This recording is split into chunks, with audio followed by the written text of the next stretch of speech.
નમસ્કાર, ગ્રાઉન્ડ રિપોર્ટમાં આપનું સ્વાગત છે. હું છું આપની સાથે સંધ્યા. વડોદરામાં યોજાયેલ ચિઠ્ઠીવાળા બાબાના દરબારના પૂર્ણાહુતિના દિવસે જ રિસની જોવા જેવી થઈ ગઈ. ચિઠ્ઠીમાં નામ ન ખુલતા થઈ તડાફડી અને દિવ્ય દરબારમાં ભક્તે બાબાને ચેલેન્જ ફેંકી અને જે દ્રશ્ય સામે આવ્યું તેણે બાબાને ઉખાડા પાડી દીધા.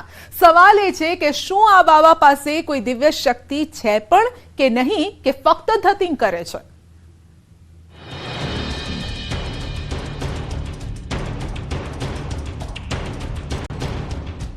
मेरा और मेरा बाप का नाम बता दिया ना तो भी मैं मान लूंगा कि हाँ बाप जी ने बता दिया.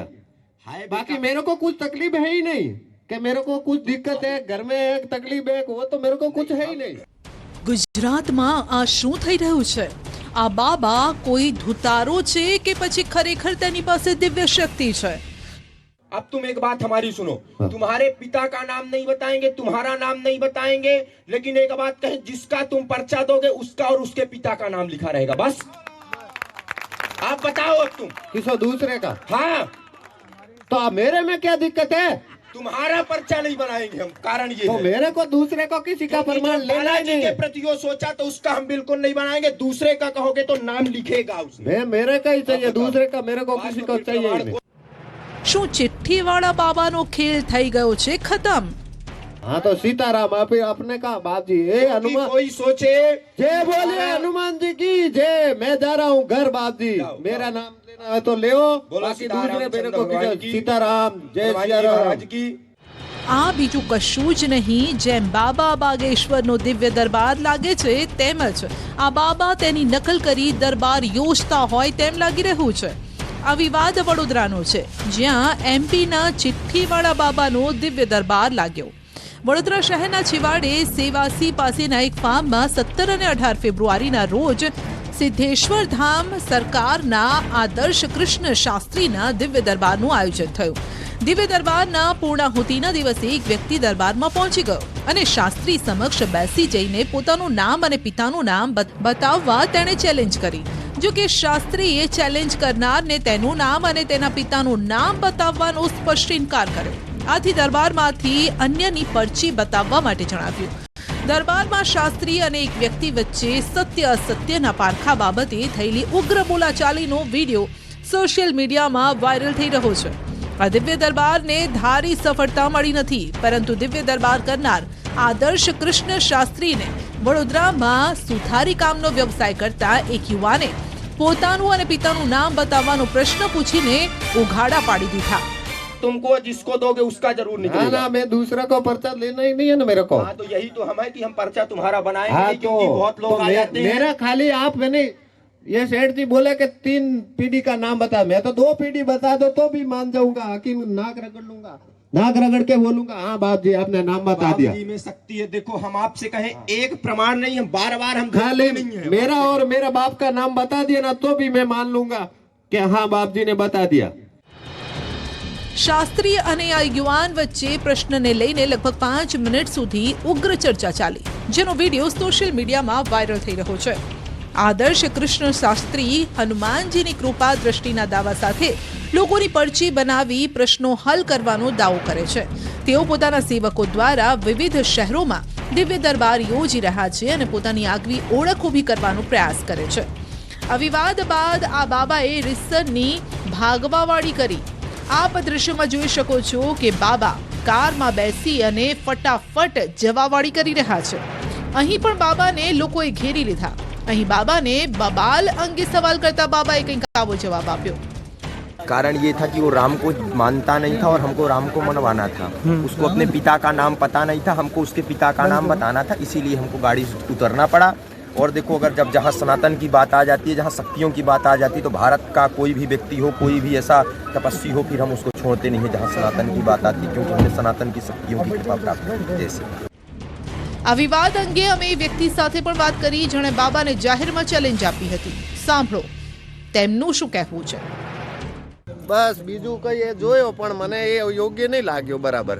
પછી એ લોકો ઉતરી મેં નીકળી ગયો આ બાઈક લઈને. પછી એ લોકો મને બોલાયો કે તમારે બધું પરચો બનાવીએ છે અમે. બનાવો. કશું નહીં બનાવો કે બીજાને પકડી લાવ. બીજાને હું મારો નામ બતાય ને ભાઈ તમે નામથી પરચો નાખો તો નામ બતાવવાનું મારો. तो ये नाम नहीं बताए। આદર્શ કૃષ્ણ શાસ્ત્રી યુવાન છે. પરચી કાઢતી વખતે હાથમાં નાની ગદા ફેરવે છે, જય સીતારામ બોલાવે છે, નાકની ઉપર કાળી ટીલ્લી કરે છે. વડોદરાના કેટલાક લોકો દ્વારા વડોદરામાં તેમનો દિવ્ય દરબાર લઈને આવ્યા હતા અને તેઓ મોટી હસ્તી હોય તે રીતે તેમની સાર સંભાળ કરી હોવાનું વાયરલ વિડીયોમાં જણાવે છે. જો કે આ વિડીયો બાદ તમામ લોકો એક જ અપીલ કરી રહ્યા છે કે લૂંટારાઓથી સાવધાન રહો.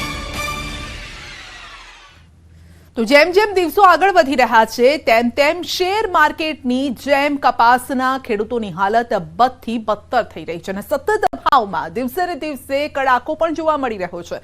કપાસનો ભાવ એટલી હદે ઘટી ગયો છે કે હવે ખેડૂતોની મહેનતનો નફો દૂર, ખેડૂતોનો ખર્ચો પણ નથી નીકળી રહ્યો. ત્યારે જુઓ અહેવાલમાં એવું તે શું થયું છે કપાસના ભાવને લઈને કે આ હદે ભાવ આવી ગયા છે.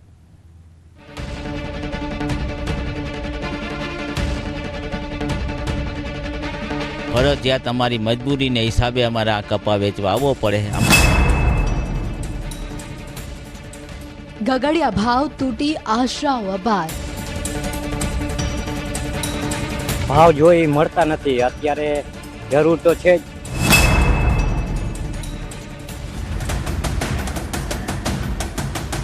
ઘટ્યા ભાવ, ચૂર ચૂર થયા સપના. ઋતુ અનુકૂળ નથી અને ઈયળ આવી ગઈ અને કાળીઓ આવી ગયો છે.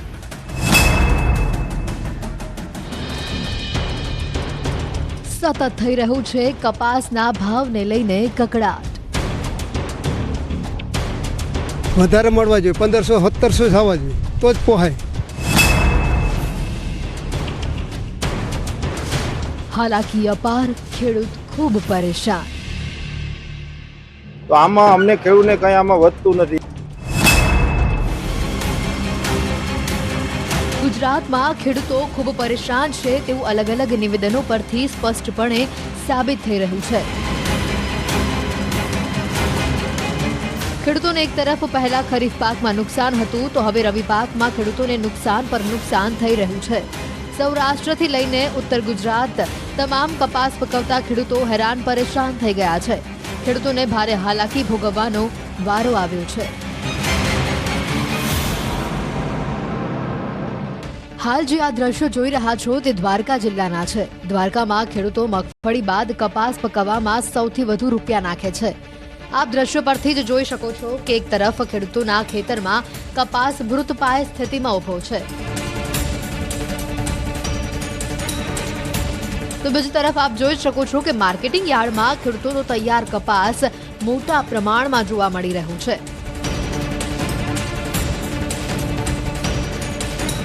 તમને જણાવી દઈએ કે આ કપાસ ખેડૂતોએ મજબૂરીમાં વેચેલો છે. આ સાંભળી તમને પણ સવાલ થતો હશે કે ખેડૂતો કેમ પોતાનો જ માલ મજબૂરીમાં વેચે છે. આવો તેનો જવાબ ખુદ ખેડૂત પાસેથી જ મેળવી લઈએ.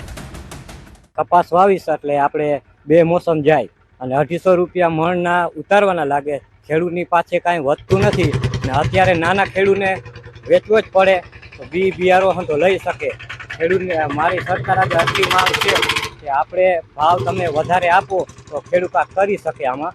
અને 2 મોસમ તો જાય જ છે ખેડૂતની, તો હવે સરકાર આગળ માંગ છે મારી કે ભાવ વધારો તો ખેડૂતને કાંક આમાં નફો મળે. ખેડૂતોને નવું વાવેતર કરવું છે પરંતુ ખેડૂતો પાસે રૂપિયા જ નથી, કેમ કે એક તરફ ખેડૂતો પાસે કપાસનું મોટા પ્રમાણમાં ઉત્પાદન છે અને બીજી તરફ ખેડૂતોના ખેતરમાં કપાસ પકવતા રોગચાળાની ભરમાર છે. ખેડૂતોના ખેતરમાં કપાસની હાલત સ્પષ્ટપણે જોઈ શકાય છે કે એકદમ ખોખલી હાલત થઈ ગઈ છે. કપાસ ખૂબ ખરાબ પરિસ્થિતિમાં છે. તેમાં યાર્ડમાં કપાસ લઈને પહોંચેલા ખેડૂતોનું કહેવું છે કે જે ભાવની આશા અમને હતી તે ભાવ મળી નથી રહ્યો અને અમુકની ખોટ જઈ રહી છે. કપાસ વાવેલો હતો 10 વીઘાનો, એમાં ખાતર ખર્ચા બહુ કર્યા, ટૂંકમાં હવામાન ખરાબ રહ્યું એના હિસાબે કાંઈ માલ કાંઈ થયો નથી, એટલે ભાવ અવાર છે જ નહીં. હવામાન ને બધું ખરાબ હતું, ખર્ચા દુનિયાના ચડી ગયા છે, દવા ખાતર બિયારણના પણ કોઈ ફાયદો નથી, હજી એટલી આવી નથી અને આમાં ભાવે બહુ નીચા વયા ગયા છે. ગઈ સાલ 2000-1800 આસપાસ હતા પણ હજુ ફેરે તો 1300-1400 જ છે ને હજુ ફેરે તો કાંઈ માલે એવા થયા નથી ને ભાવે છે નહીં. ગત વર્ષે કપાસના ભાવ 1800 થી 2000 જેટલા હતા, જ્યારે આ સિઝનમાં કપાસના ભાવ 1100 થી 1400 જેટલા થઈ જતા ખેડૂતોને મોટો આર્થિક ફટકો પડ્યો છે. ખેડૂતો મોંઘા બિયારણ લાવીને કપાસનું વાવેતર કર્યું હતું, પરંતુ સારા ભાવ ન મળતા ખેડૂતોમાં નિરાશા છવાઈ હતી. 250-300 રૂપિયા એક હાજરી લે મણ કપાસ વીણવાની, તો ખેડૂતને પોસાય ને આમાં પરવડતું નથી. બિયારા દવા ને બધું મોંઘું બહુ છે, એટલે સરકાર ખેડૂત આ કપાસના ભાવને વધારી અને 2000 સુધી કરી દે તો જ ખેડૂતને પોસાય એમ છે. કપાસના વખતે ભાવ 1300 થી 1450 સુધીના છે, તો આમાં અમને ખેડૂતને કઈ આમાં વધતું નથી. એક બાજુ તમે એમ વિચારો કે ખાતરનો ભાવ કેટલો છે, પછી બિયારણ આટલું છે, તો હવે મણના 200 થી 250 રૂપિયા ભાવ ઉતારવાનો છે. પછી આ લાઇટ બિલ આ તે, તો નર્મય વિનંતી એટલી છે કે ખેડૂતને કંઈક મળે એવું કંઈક તમે સરકારશ્રીને નિવેદન આપું છું કે થોડુંક તમે સહાય કરો અને કા ટેકાના ભાવે લેતા જાઓ. એ વખતે 1700 થી 1800 રૂપિયા ભાવ હતો, તો અમને કંઈક થોડું ઘણું 200-500 વધતા હતા. મણ દીઠ જો 400 થી 500 નો ફટકો પડતો હોય તો સમજી શકો છો કે કઈ રીતે ખેડૂતોનું ગુજરાન ચાલતું હશે. નથી મજૂરીના રૂપિયા નીકળી રહ્યા, નથી ખાતર બિયારણ કે મહેનતના નીકળી રહ્યા. અને 2 મોસમ તો જાય જ છે ખેડૂતની, તો હવે સરકાર આગળ માંગ છે મારી કે ભાવ વધારો તો ખેડૂતને કાંક આમાં નફો મળે. કપાસના ભાવમાં સતત ઘટાડો થતા કેટલાક ખેડૂતો પાસે કપાસ સ્ટોરેજ કરવાની વ્યવસ્થા નથી. જો તે ખેડૂતે સારા ભાવની આશાએ હાલ કપાસનો મહા મહેનતે પકવેલો મહામૂલો પાક સંગ્રહ કરીને રાખ્યો છે. આ તરફ રાજકોટ જિલ્લાના ધોરાજીમાં પણ કપાસ પકવતા ખેડૂતોને બરબાદીનો સામનો કરવાનો વારો આવ્યો છે. કપાસના ગગડતા ભાવે ખેડૂતોની ચિંતામાં વધારો કર્યો છે. ધોરાજી પંથકના ખેડૂતો સારા ભાવની આશાએ માર્કેટિંગ યાર્ડમાં કપાસ લઈને પહોંચ્યા હતા. હરાજીમાં કપાસના ભાવ ગગડતા 1100 થી 1350 રૂપિયા પ્રતિ મણ ભાવ મળી રહ્યા છે. જે ખેડૂતોને પોષણસર ભાવ નથી મળ્યા તેના સીધા આપણે દ્રશ્યો બતાવ્યું કપાસના. એ સારામાં સારા કપાસના 1300 થી 1400 રૂપિયા કપાસના ભાવ મળી રહ્યા છે, અને નબળું કપાસ તો 1100 થી 1200 રૂપિયા મળી રહ્યા છે. ખેડૂતો અત્યારે પોતાની મજબૂરીના અંદરમાં જે પૈસાની તાટ જરૂર હોય તેને લઈને અત્યારે માર્કેટ યાર્ડના અંદરમાં 1400 રૂપિયામાં કપાસ વેચી રહ્યા છે. આપણને સૌને ખ્યાલ છે કે ગુજરાતમાં હાલ લગ્નની સિઝન ચાલી રહી છે. ગલીએ ગલીએ ગામે ગામ ઢોલ ઢબુકી રહ્યા છે. અનેક ખેડૂતોના દીકરા દીકરીના લગ્ન છે, તેવા જ સમયે કપાસના ભાવે ખેડૂતોને દગો દઈ દીધો, અને જેના કારણે ખેડૂતોને લગ્ન પ્રસંગમાં કાપ મૂકવાનો વારો આવ્યો છે. એનું કારણ જ એ કે અત્યારે લગ્ન સિઝન હોય, લગ્ન સિઝનમાં પૈસાની જરૂર હોય, અને ફરજિયાત અમારી મજબૂરીને હિસાબે અમારે આ કપા વેચવા આવવો પડે. અમે યાર્ડમાં કપા વેચવા આવી અત્યારે તો કપાના સારામાં સારા કપાના ભાવ 1400 જ માન મળે છે, 1400 હવા 1400. એટલે અમારે ફરજિયાત અમારી મજબૂરી હિસાબે 1400માં અમારે વેચવો પડે. આ જ કપા અમને ઓછામાં ઓછા 1800 થી 2000 રૂપિયા ભાવ મળે ને તો જ અમને કપા પરવડે. પણ અમારે આ મજબૂરીની હિસાબે અમારે આ 1400માં અમારે કપા અહીંયા વેચવા આવવો પડે છે. ઘરમાં લગ્ન હોય એટલે સ્વાભાવિક છે કે રૂપિયાની તાતી જરૂરિયાત હોય, પરંતુ જો આ જરૂરિયાતનો ફાયદો ઉઠાવવામાં આવે છે, જેના કારણે ન છૂટકે જગતનો તાત પોષણક્ષમ ભાવની રાહ નથી જોતો. કપામાં અમારે મિનિમમ અત્યારે ખર્ચામાં સમજી લ્યો તો કે ખાતર, દવા, બિયારણ અને મજૂરી, એ જોતાં અમને કપાના ભાવ હાવ ઓછામાં ઓછા આવે છે. અટાણે મજૂરી એવડી 200 રૂપિયા મણ કપા વીણાય છે, ખાતર એવડું મોંઘું. અટાણે DAPની થેલી જુઓ તો 1400 રૂપિયાની થેલી છે, એની જગ્યાએ તમે જુઓ મજૂરી 200 રૂપિયા, પછી ખાતર ને દવા તમે જુઓ તો દવા એવડી મોંઘી આવે છે. અમારે ફરજિયાત અને વાતાવરણ ચેન્જને રોગે એવડા કપામાં આવે છે કે અમારે કપાના ઉતારા હાવ ભાંગી ગયા. અત્યારે ગમે એટલી દવા છાંટો તો રોગ જાતા નથી. ત્યારે હવે જોવાનું એ રહેશે કે સરકાર આ ખેડૂતોની સામે ક્યારે જુએ છે, અને ખેડૂતોની આ માંગ સ્વીકારી ખેડૂતોને કપાસના ગત વર્ષ કરતા સારા ભાવ આપે છે. જો સરકાર ખેડૂતોની આ માંગ સ્વીકારી લેશે તો કપાસ પકવતા ખેડૂતોને નવું જીવનદાન મળશે.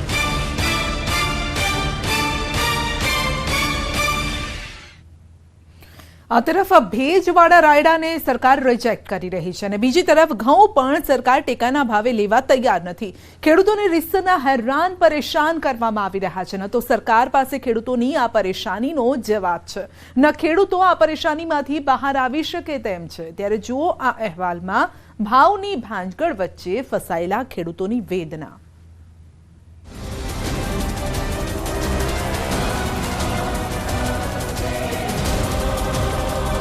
ખેડૂતોને તો પડ્યા પર પાટા જેવું થઈ ગયું છે.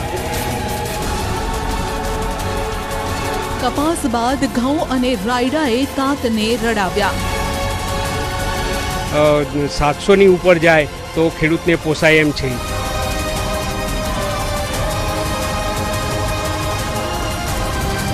ઘઉં અને રાયડામાં પણ તૂટી રહ્યા છે ભાવ. આપ ઘઉંમાં રોગ આવ્યો છે, કાર્યો અને ઈરું આવી ગઈ છે, એને છે ઉત્પાદન થઈ, પણ અટાણે ઘઉંની અંદર સરકારે સ્ટોક નિયંત્રણ કરી દીધું છે. આ તરફ અરવલ્લી જિલ્લામાં રાયડો પકવતા ખેડૂતો ધ્રુસકે ને ધ્રુસકે રડી રહ્યા છે. માર્કેટિંગ યાર્ડના વેપારીઓએ રાયડાની હાલત ખરાબ કરી નાખી છે. આપ દ્રશ્યોમાં જોઈ શકો છો કે ખેડૂતો મોટી સંખ્યામાં સારા એવા પ્રમાણમાં રાયડો લઈને અરવલ્લીના મોડાસા માર્કેટિંગ યાર્ડ પહોંચ્યા. મોડાસા માર્કેટિંગ યાર્ડમાં રાયડો ભરેલા ટ્રેક્ટરોની લાંબી કતાર જોવા મળી. પરંતુ બજારમાં રાયડાના પાકનો ભાવ ગગડી જતા ખેડૂતોને પ્રતિ 20 કિલોએ 200 થી 500 રૂપિયા સુધી નુકસાન જઈ રહ્યું છે, જેના પગલે ખેડૂતો કફોડી હાલતમાં છે. આ સાલ રાયડાનું ઉત્પાદન ઓછું વાતાવરણના કારણે મળ્યું છે અને ભાવ પણ ઓછા મળે છે. ગઈ સાલ કરતાં પણ 200-300 રૂપિયાનું નુકસાન છે અત્યારે ખેડૂતોને. એક તો ભેજ પ્રમાણ સરકાર MSP ભાવ વધેલા હોય, પણ તો જઈએ તો કહે કે ભાઈ આનો આવાસ ભેજ છે એટલે ખેડૂત તો જવા માંગતો નથી. સુકાઈ ગયા પછી વેચવા જાય તો એ વખત તો બંધ થઈ ગયું હોય. અને આ સાલ રાયડામાં ગઈ સાલ કરતાં તો 300-400 રૂપિયાનું નુકસાન છે. અરવલ્લી જિલ્લામાં રવિ સિઝનમાં ખેડૂતોએ 10,000થી વધુ હેક્ટર જમીનમાં રાયડાના પાકનું વાવેતર કર્યું. વાવેતર બાદ પાક તૈયાર થઈ જતા હાલ ખેડૂતો પાકને લઈ મોડાસા માર્કેટ યાર્ડ લઈ આવ્યા છે, જેના પગલે હાલ મોડાસા માર્કેટ યાર્ડમાં રોજની 151 બોરી આવક થઈ રહી છે.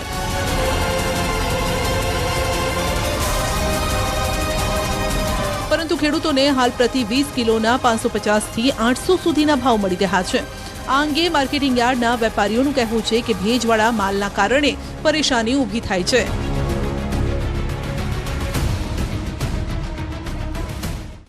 માલમાં મોઇસ્ચર બહુ રહેવાના કારણે ભાવ થોડાક નીચા પડી રહ્યા છે. લગભગ 600 થી લઈને 900 સુધીના ભાવ પડી રહ્યા છે.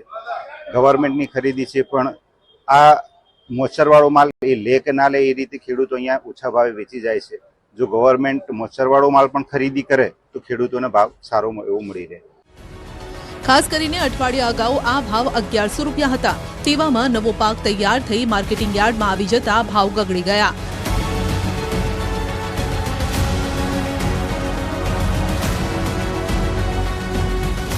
મહા મહેનતે પકવેલા રાયડાના ભાવના કારણે ખેડૂતોને આર્થિક ફટકો પડી રહ્યો છે.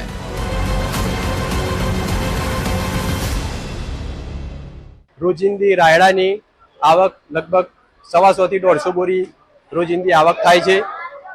રાયડાના પાકમાં ભેજનું પ્રમાણ વધુ હોવાથી રાયડાનો ભાવ લગભગ 550 થી 900 ની આજુબાજુ પડી રહ્યો છે. રાયડામાં સરકારશ્રીના ટેકાના ભાવમાં હવાવાળો માલ ચાલતો ન હોવાથી ખેડૂતો હાલ ખુલ્લા બજારમાં રોકડા નાણાં મેળવવા માટે પોતાનો માલ 550 થી 900 ની આજુબાજુ વેચી રહ્યા છે. આ તરફ અરવલ્લીમાં મોડાસા યાર્ડમાં ઘઉંના ઢગલા થયા, પરંતુ મજબૂરીમાં. આ સાંભળી તમને સવાલ થશે કે મજબૂરીમાં કેમ જગતના તાતે માર્કેટિંગ યાર્ડમાં ઘઉંના ઢગલા કરી દીધા.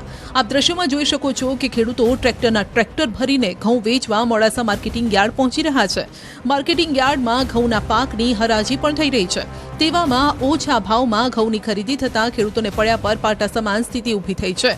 આ સ્થિતિ પર ખેડૂતોનું કહેવું છે કે હવે ખેતી છોડવાનો વારો આવ્યો છે. લગભગ 455 થી 550 ની આજુબાજુ ઘઉં વેચાયા છે. તો આ ભાવે તો ખેડૂતને ઘઉં પોસાય એવું જ નથી. આમાં તો ખર્ચો જ નથી નીકળતો. તો આ કેવી રીતે અમે ખેતી કરશું? આ ખેતી બંધ કરવાનો વારો આવશે અમારે તો કે. એટલે સરકારને કે હવે આનો ભાવ 700 થી 800 રૂપિયા કરી આપે તો જ અમને પોસાય એવું છે. આપણે જણાવી દઈએ કે અરવલ્લીમાં ઘઉંનો પાક તૈયાર થતા મોડાસા માર્કેટ યાર્ડમાં ઘઉંની આવક મોટા પ્રમાણમાં થઈ રહી છે. જો કે ઘઉંના સંતોષકારક ભાવ ન મળતા ખેડૂતોમાં નારાજગી છે. હાલથી મોડાસા માર્કેટ યાર્ડમાં ઘઉંની દરરોજ 440 જેટલી બોરીઓની આવક થઈ રહી છે. સિઝનની શરૂઆતમાં જ ઘઉંના 400 થી 550 જેટલા ભાવ બોલાતા ખેડૂતો નિરાશ છે, હતાશ છે. જિલ્લામાં 60,000 હેક્ટર જમીનમાં ઘઉંનું વાવેતર કરાયું છે. અગાઉ ઘઉંના 1,000 રૂપિયા ભાવ બોલાયા હતા, પરંતુ સિઝન શરૂ થતા ભાવ ઘટી જતા ખેડૂતોએ નારાજગી વ્યક્ત કરી. બીજી તરફ માર્કેટયાર્ડના સત્તાધીશોએ આ ભાવ ટેકાના ભાવથી વધારે હોવાનો દાવો કર્યો. અમે અહીં માર્કેટયાર્ડમાં ઘઉં વેચવા આવ્યા છીએ. ગઈકાલે 440 થી 555 ભાવ હતો, પણ આટલા ભાવમાં અમને પોસાય તેમ નથી ખેડૂતને, કારણ કે અત્યારે ડીઝલ બહુ મોંઘું થઈ ગયું છે અને ખેતીનો ખર્ચો બહુ, રાસાયણિક ખાતર, દવાઓ અને એ અમને બહુ ખર્ચો કરે છે, એટલે એ અમને પોસાતું નથી. પણ આગામી દિવસોમાં આ ભાવ 700ની ઉપર જાય તો ખેડૂતને પોસાય એમ છે. અગાઉ ઘઉંના 1,000 રૂપિયા ભાવ બોલાયા હતા, પરંતુ સિઝન શરૂ થતા ભાવ ઘટી જતા ખેડૂતોએ નારાજગી વ્યક્ત કરી છે. માર્કેટયાર્ડના સત્તાધીશોએ આ ભાવ ટેકાના ભાવથી વધારે હોવાનો દાવો કર્યો છે. અત્યારે ખેડૂતો જે માલ લઈને આવે છે એમાં ટેકાના ભાવ કરતો ભાવ ઊંચા મળી રહ્યા છે, તેથી ખેડૂતોને પણ સંતોષ છે. અને ઘઉં સિવાય દિવેલા તેમજ રાયડાની પણ આવક સારી છે. રાયડાના ભાવ પ્રમાણમાં નીચા છે. દિવેલાના ભાવ 1100 થી 1120 રૂપિયાની આજુબાજુ પડે છે પીએમસી મોડાસામાં. સિઝનની શરૂઆતમાં જ ઘઉંના 400 થી 550 જેટલા ભાવ બોલાતા ખેડૂતો નિરાશ છે. જિલ્લામાં 60,000 હેક્ટર જમીનમાં ઘઉંનું વાવેતર કરાયું છે.